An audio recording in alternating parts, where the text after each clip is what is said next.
overproofed sourdough. So here I have a loaf that has overproofed, and right away I can tell you there is a smell to it. It is similar to the smell of your starter when it needs to be fed.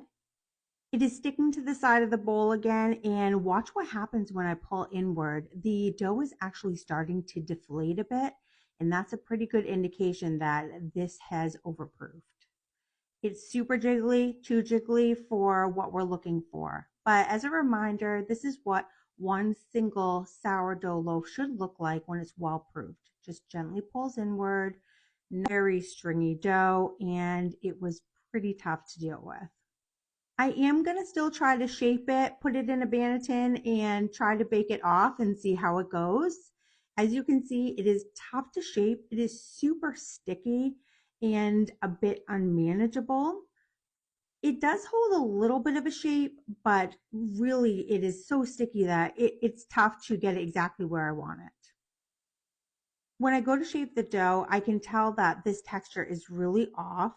When you shape a well-proof sourdough, it should be relatively smooth, but the texture of this is very stringy. It is super sticky, and you can see all the stringy grooves in the dough. It doesn't really want to hold the shape that I'm attempting to put it in.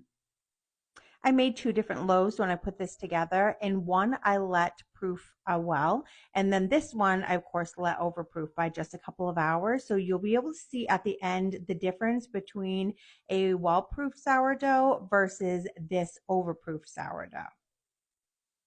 So now it's starting to get pretty unmanageable just from sitting out for a short amount of time, and from me trying to shape it. I had a tough time just getting it into the banneton.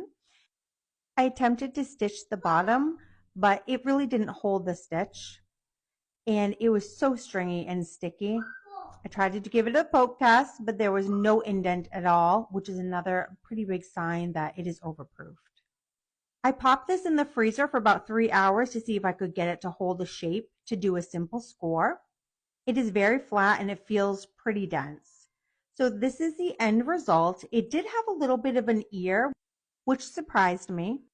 The texture of this is pretty off. There is no crisp to it whatsoever. It feels almost leathery, and the color is pretty off as well. It has a very cool grayish tone to it.